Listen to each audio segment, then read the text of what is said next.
Well, hello everybody. Welcome to Astrid Ask, the second episode. As you can see, I'm here as the natural Astrid hosting here second episode. I'm really excited about this interview with Ruby Raze, aka Razerpops. Nice to meet you.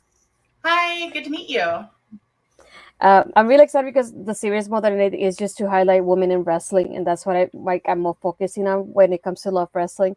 So you're the second person I get to interview when it comes to like what their experience is like in wrestling. So I'm really excited, and we also have some fan questions going on. So I'm just really looking forward to what your answers are for these questions. The first one that I had because I watched your YouTube channel, so I was watching a couple of your matches, but I wanted more about your background and knowing that this is the first time you're in Love Wrestling. I figured this will be a good way to introduce you to the audience that we have. So I wanted to know, how did you get started in wrestling though? So I got started in wrestling probably very differently than a lot of people got started, at least in previous years. I was actually brought into wrestling being trained one-on-one by Tyler Bateman. You may know from the Righteous at Ring of Honor, New Japan. He was actually the original person to train me. I met him while I was doing wrestling photography. So I guess if you want to say how I really got into wrestling, I started doing wrestling photography first. And that was because I was at the time going to school for photojournalism and we had to choose a specialty. And I chose concert and sports. And with sports, I started doing wrestling. But I always loved wrestling. Ever since I was a kid, I loved wrestling. So it was just kind of a nice, I guess, natural progression that I would do it when I was doing photography. And then I got to meet Tyler and he started training me. And then I became a manager for him. And I basically was trained by him for my first 5 years as a manager on the road. So we went to Nebraska, Iowa, Oregon, all these places. And everywhere we went, I'd go and I'd help sweep out the ring or set up the ring, depending on the time we got there. And we'd get in the ring before the show. He would teach me some stuff. Taught me like my strikes and everything like that. And then also my manager work. So 5 years of being a manager and training on the road, that was essentially how I started. Yeah. How was your overall like experience as a manager for him though? My experiences as a manager for him was great. Originally, it was me managing him, Funny Bone, and he went by Drago then, but he goes by Simon Gotch now. They were a stable called Violence Unlimited, and I managed them for a while. And then when they just kind of went their separate ways, like it wasn't like a breakup or anything, just everybody kind of went their separate ways, I stayed with Tyler, and that's where he was teaching me the most. Being a manager was fun. It was really fun. It was a whole lot of fun. I got to travel. I got to learn. I got to be hated by a crowd. I've had grandmothers threaten my life. I've had to hide inside restrooms before I left the venue because people honestly did not like me that much. But it was great. It was great. Met some amazing people in that time, and that kind of laid the groundwork for what I would do as a wrestler. Like I learned so much in that time.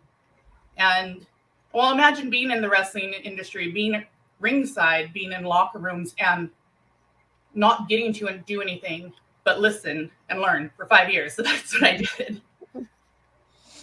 I did want to know that it's the first time that I get to meet you and talk to you like this. Was there like a particular wrestler that inspired you to get into the business like this?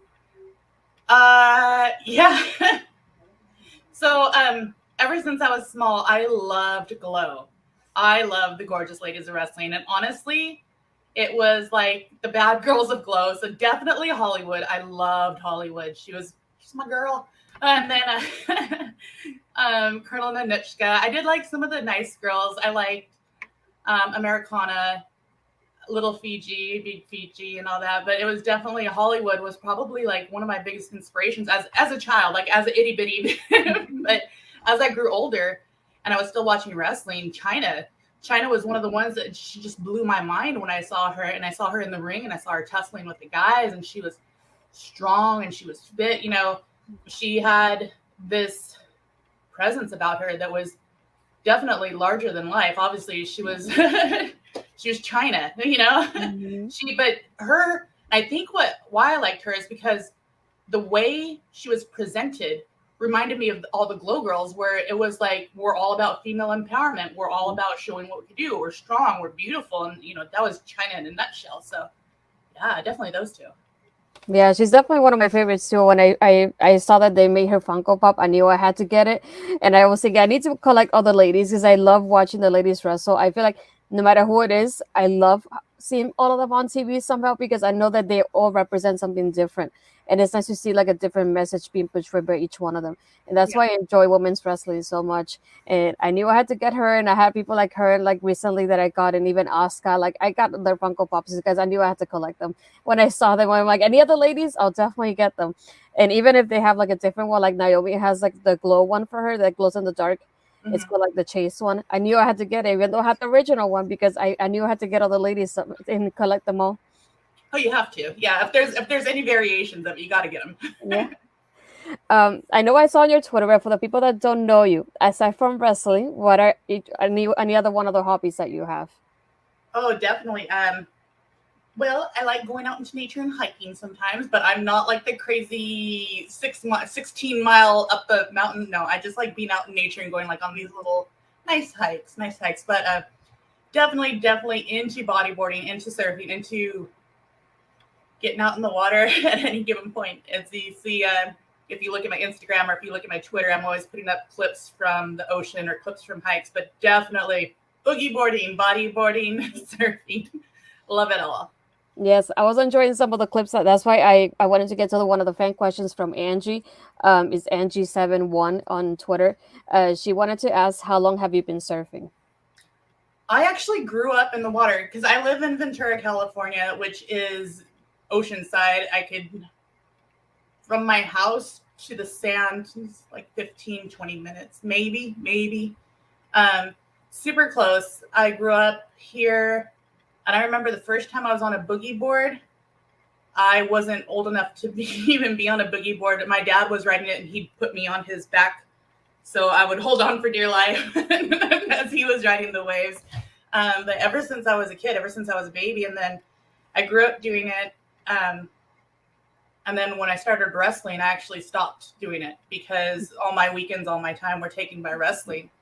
And when the pandemic started and everything slowed down, everything shut down, I told myself I'd go back to surfing. I want to learn to like surf. I know how to surf a little bit. I love boogie boarding. I could do that, but I really want to learn how to surf. I said I'd do it when I couldn't wrestle anymore and couldn't wrestle anymore. So I started learning how to surf, which my brother was teaching me. And then I found my old boogie boards, and then I started buying boogie boards, and now I'm just boogie boarding all the time, like as much as I can.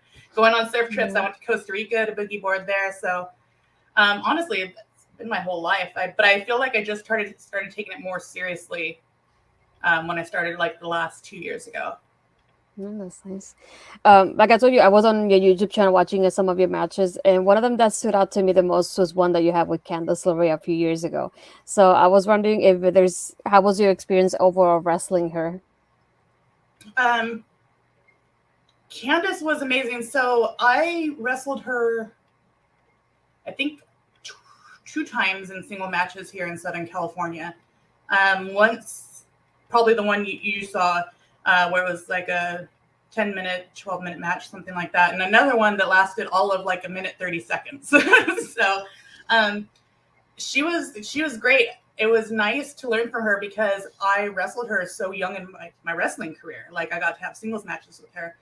And she's taught me in one match like a lot about women's wrestling, because I think her and Lufisto were probably the two like really well-known women's wrestlers that I got to wrestle very early in my career. So between them two, it was amazing. Candice is such a sweetheart. She's so smart and she's so knowledgeable. So it was a great experience. Yeah, she's definitely one of my favorites. It's one of those people that I wish I could beat her, but even watching her, like I live in Orlando, so being able to watch her in NXT has probably been one of the best things. Seeing her live like that. I remember my brother always mentioned like Johnny Gargano and Candice LeRae. I'm like, I need to see them. I can't say anything because I haven't seen them wrestle, and then seeing her wrestle is like she's so special. I love seeing her in the ring, and now that she's becoming a mother, so just incredible to see her journey, how far she's come, and how she's going to be wrestling after she gives birth to. That's going to be super interesting to see later on. Yeah, I think Candice is one of those wrestlers who, when you see her in the ring, this is her at her truest self. Like, you know, I've gotten the privilege to kind of get to know her, hang out with her outside of wrestling a bit. And she is so genuine inside the ring with who she is. Like, you don't get that from everybody. Like, you look at Candice and she's just genuine. I mean, that's the biggest word I can think of, genuine, for who she is outside and inside the ring. I did want to know, since you've been wrestling for a little bit of time now, what has been like your best experience of wrestling in the indies, like when it comes to like what a fellow wrestler and when it comes to fans as well? I think with fans, I always remember the children. Like, I always remember the children the most. But there was this little girl, there's a couple little girls up in NorCal that were just gems. And every time I'd come, I'd come out to the ring and they'd run up to where I was. They're like, hi. And there's this one picture I have where I was wearing a necklace. I used to wear a necklace to the ring all the time. I took it off and I gave it to the girl, and someone got a picture of it. And I'm like, oh, my heart. And then down in San Diego, there was a little boy that loved every time I came to the ring. And one of the fans got a picture of me in the ring, like all like, you know, standing up in the corner, and he's like down there and giving me the big thumbs up. And I was like, like that. And, like, children, like, when the way they look at you when you see that, that's like the thing for me. Like, I love that. And obviously because I was like, I'm going to tear up right now. But like, because that's how I was when I was a kid, and I'd see these people on TV, you know, I'm looking at Hollywood and I'm like, oh my gosh, she's so cool. But as far as wrestling wise goes, like, I have this experience, you know, I will never forget, with Taya. She's going by Taya again, right? Not Frankie. So the first time I went to go wrestle in Mexico, I went to go wrestle for the Crash. And I was in a 3-on-3 match. It was me, Psycho Clown, and Pimpinella versus Cybernetico, Taya, and Mamba. And like, I walked into the Crash, and I'm there by myself. I've never been to Mexico, never been to the Crash. I walk in all alone and walk to the back, and people are like pointing at me, oh, you go this way, you go that way. And I don't know if you've ever been to the arena where the Crash is held. It's huge. It's so big. It holds 5,000 people, and it packs down. So I'm walking through there, and then finally I get to the locker room, and like, all I'm hearing is everybody speak Spanish, and I understand that I am Latin American. I don't speak Spanish. I mean, un poco, but you know, I could talk to people in Spanish, but I can't sit there and like a lot about, So Taya saved my life because Taya, she got to learn Spanish while she was down in Mexico, living there and wrestling there. So she essentially saved my life. I walked in and I was like, I don't understand anything right now. And literally, it was probably 1 or 2 years into my wrestling career. So I'm still super young and I'm still super greeny. And I'm just like walking in with all these people. And I'm like, there's Pentagon, there's Cybernetico, there's all these people. And I don't know how to speak Spanish. I don't know where I'm going. Like, so she saved me. That was one of my best experiences. And she made a friend out of me. Like, she's really nice. Oh, that's really nice, though. Another one of the questions that I had for you was, what's the best advice somebody has given you, like a fellow wrestler, to you?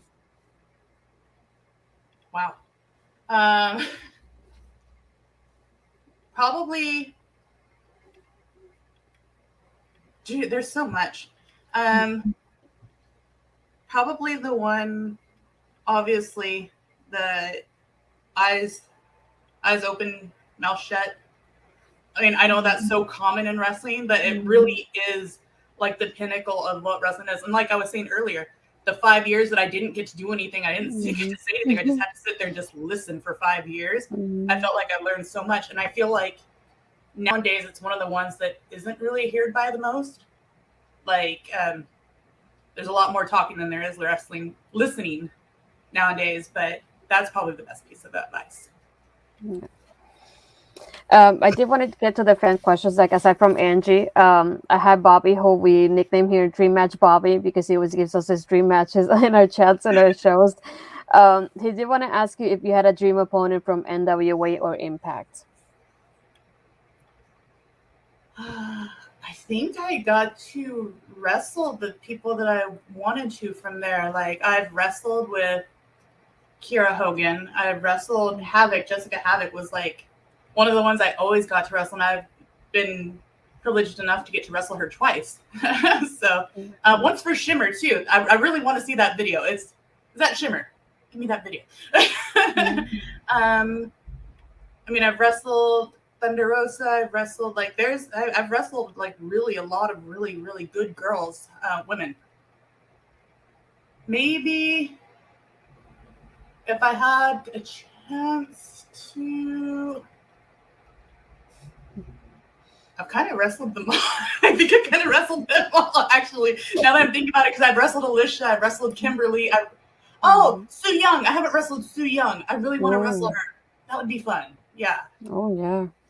The one I have is from my good friend Gomer. He did have two questions. The first one was, "What do you feel you are the best at in wrestling?"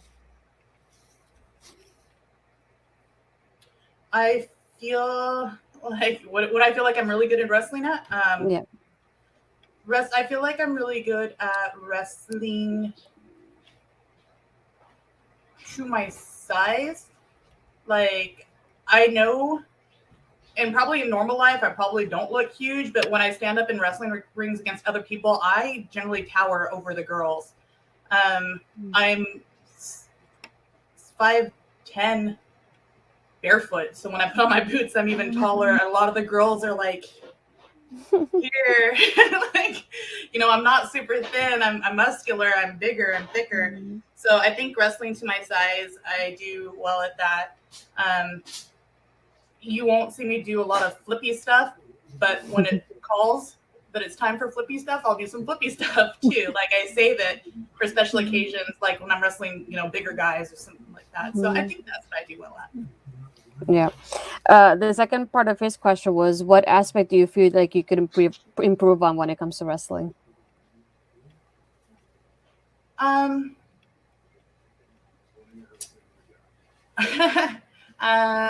think my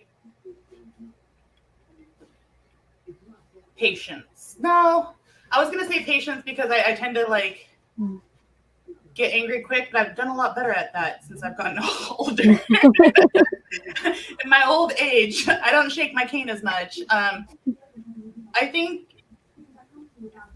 I could do better at female wrestling in general because of where I'm from. Because I'm from Southern California, there isn't a whole lot of girls here. So I feel when you say women's wrestling, you're not going to think of me. You're going to think of someone else. You're going to, you know, think of a female wrestler that generally wrestles other females. But because of where I live and because of who I am and what I do, like I am more intergender wrestling. So I'm there wrestling the guys, which is great. It's great for women, but also at the same time too, I feel like that doesn't really help me, or I don't know. I just feel like I should be wrestling more females because it'll be good for women in general. Because when I had those experiences with Candice and Lufisto and stuff, I got to learn more. So I'd like to give back in that way. Yeah. But now that you mentioned like intergender wrestling, because we've been talking about that a little bit recently here on Love Wrestling, is there anybody like you would like to face in an intergender match? I kind of this sounds so bad. Like I've kind of already wrestled like all the guys that I wanted to wrestle too. Like I feel like in wrestling I've been so fortunate because things manifest when I say like, oh, I want to wrestle Bad Dude Tito, and next thing you know, I'm wrestling Bad Dude Tito. Oh, I want to wrestle Tyler Bateman. I want to wrestle Brody King. I want to wrestle Willie Mack, and all of a sudden I'm wrestling Willie Mack. Like I've been very fortunate where when I want something, it generally happens. But I think there's two guys I wouldn't mind wrestling. Definitely Jake something is someone that I would like to wrestle. But the other one I really will probably be number one, Eddie Kingston. Oh, that's a good one. I really Mm. Why do I sign the petition for this? I do. want Right? it. Yeah, he's such an interesting character, and I'm Puerto Rican, so just like I feel like recently I've seen a lot of Puerto Rican wrestlers like stand out, and he's one of those people that I like what he represents. And anybody I can see wrestle him, I would love to. So knowing that you want to wrestle him, that's just incredible. Because I just like who do we contact Who for do we this? I talk want it ASAP. to? Yeah, yeah. There has been a lot of Puerto Rican representation recently. I'm very fortunate to get to work with some of those guys, Danny Limelight, Slice Boogie, and Papo. Like I get to work with them out here, so that's been cool. Like Mhm. I just feel like very very lucky when it comes to a lot of stuff for wrestling. Yeah, that's just incredible. Like that, I know I've been following you for a little bit on Twitter, and that's why when I started the series, you're one of the people that I had in my mind to interview because I wanted to, pick your brain about a couple of things here and there that we don't get to see, or like I haven't been able to see like on YouTube, for example, because obviously I don't live in California, so I can't see everything you've done. So just interesting to see your experiences overall that I didn't get to see online and get to know you a little bit better. And not only that, but have the people of wrestling know you as well and know the experiences that you had and everything going on in your life. But to end the interview, I just wanted to ask where people can find you, what on social media, so they can follow you in your journey. As hopefully everything opens back up and you'll be able to wrestle soon. Um, Actually, on that note, you could, as of today, find me as a WoW superhero, which is now on the CW Seed and on Pluto TV. So new episodes are coming out. And that's me. But as far as social media goes, you can find me under the name Razerpops everywhere. That's Razerpops. I'm on a lot of social media, so you just go find me on one of those. Same name everywhere. I make it really easy. Yeah, definitely. But I want to thank you for coming on with me today and doing this interview, taking away some time from your day to do this with me. I really appreciate it. And just I hope that people get to know you a little bit better and get to see you now on one because I didn't know about that part. So just excited to see that. So I'm just excited for you and congratulations on that too. So everybody that love wrestling, here we have Ruby Raze. So as always, enjoy and love wrestling.